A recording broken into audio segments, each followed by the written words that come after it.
Hi friends, please subscribe to Amravati Media and press the bell icon for more latest updates.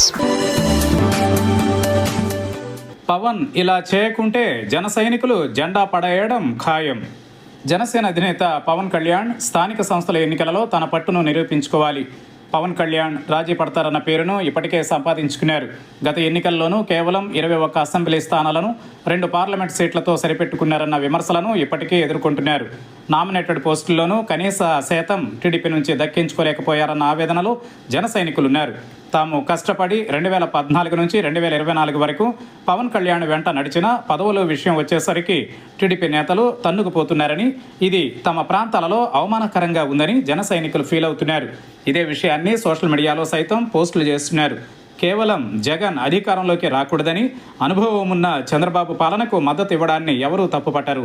అభ్యంతరం తెలిపినా అది పవన్కు రాజకీయంగా నష్టం ఉండదు. కానీ పదవులు, ఎన్నికలలో సీట్ల సర్దుబాటులో రాజీ పడితేనే సమస్య అవుతుంది.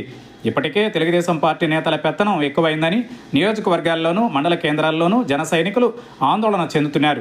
వారు ఏళ్ల నుంచి పట్టుకున్న జెండాను వదిలివేయకుండా చూసుకోవడమే ఇప్పుడు పవన్ కళ్యాణ్ ముందున్న కర్తవ్యం.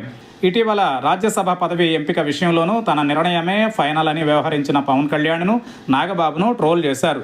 ఇక రానున్నది లోకల్ పోరు. ఇందులో ఎవరూ తలవంచరు. 2 ఏళ్ల నుంచి తాము అనుకున్న పదవులు ఈసారైనా వస్తాయన్న నమ్మకంతోనే చాలామంది జన సైనికులు ద్వితీయ శ్రేణి నేతలున్నారు. నాదెండ్ల మనోహర్ చెప్పినట్లుగానే గెలిచే చోటనే ఎంచుకోవాలని చేసిన సూచనను కూడా పలువురు జనసేన నేతలు అభ్యంతరం వ్యక్తం చేస్తున్నారు. కూటమిలో మిత్రపక్షంగా ఉన్నప్పుడు జనసేన ఎక్కడ పోటీ చేసినా ఎందుకు గెలవదు? టీడీపీ, బీజేపీ మనస్ఫూర్తిగా సహకరిస్తే ఎందుకు విజయం సాధించలేము అన్న ప్రశ్నకు నాదెండ్ల మనోహర్ లాంటి వారు కూడా సమాధానం చెప్పలేకపోతున్నారు. అందుకే స్థానిక సంస్థల ఎన్నికల విషయంలో పవన్ కళ్యాణ్ రాజీ పడకుండా జన సైనికులు, నేతలకు సరైన పదవీ యోగం లభించేలా సీట్లను సర్దుబాటు చేసుకుంటే జనసేనాని పక్కన నిల్చుంటారు. లేకుంటే జెండా వదిలేయడం పెద్ద కష్టమేమీ కాదన్న విషయమూ గుర్తుంచుకుంటే మంచిది.